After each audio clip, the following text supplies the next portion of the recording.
What we disagree on is the role of government in delivering those solutions, and that's so far a pretty stark divide that will be difficult to surmount. As the battle over Obamacare continues both in Congress and the courts, it stands for now.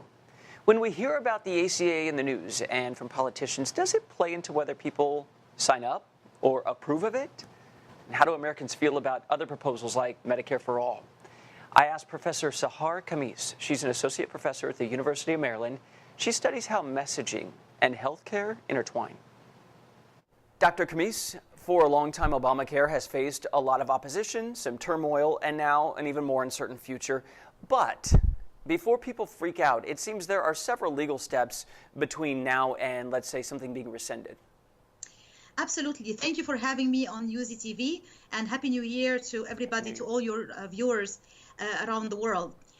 This has been a very important, controversial, and divisive issue, of course, the Obamacare or the Affordable Health Care Act, and it affects so many people's lives, their own welfare, their families, the services they receive. And definitely today I can describe it as a bittersweet day for Obamacare, and I'll explain what that means exactly.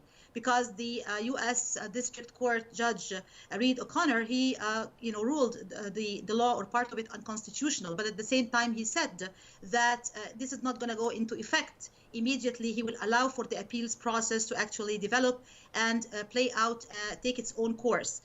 As a mother of a young man with autism, on the autism spectrum, many parents like myself, I hear that all the time, who have special needs, young people and children, they are very much threatened and scared right now about the future of our loved ones and the kinds of services and resources they can be receiving if this law gets repealed. I wonder, as someone who focuses on communications in your professional life, do you think that something like this working its way again through the judiciary will land with the public in a way that becomes resonant to where they're awake and alert to what's happening? Absolutely. I think there will be a multi-step process. Several steps are going to be taken. Many voices are going to be heard. Many people are going to weigh in on this law. And I think that the tug of war between the different groups, conservatives, liberals, Democrats, Republicans, different views, as we know, this is a very highly controversial and divisive issue. Therefore, I think that it's not going to stop there.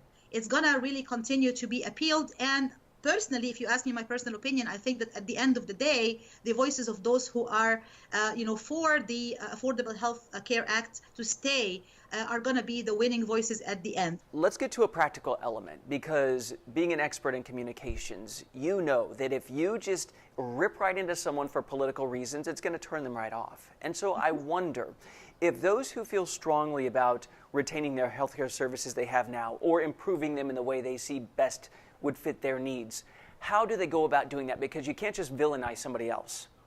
Right, but I think it's gonna, personally, I think it's gonna be some kind of grassroots movement. I think people are gonna rally in the strokes I know, and people who are, having members who are sick or in hospital, afraid of losing services and resources, those who are parents of special needs children and young people.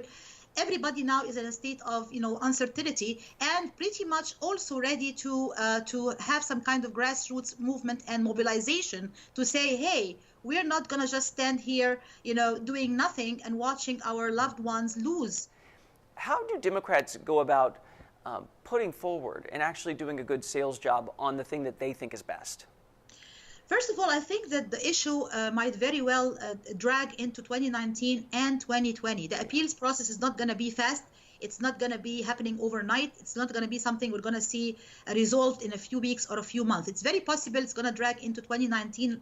As I said before, the new Congress with all its diversity and inclusion is going to be an important component. But also if it drags into 2020, that means it's going to become one of the campaign issues in the upcoming presidential election in 2020.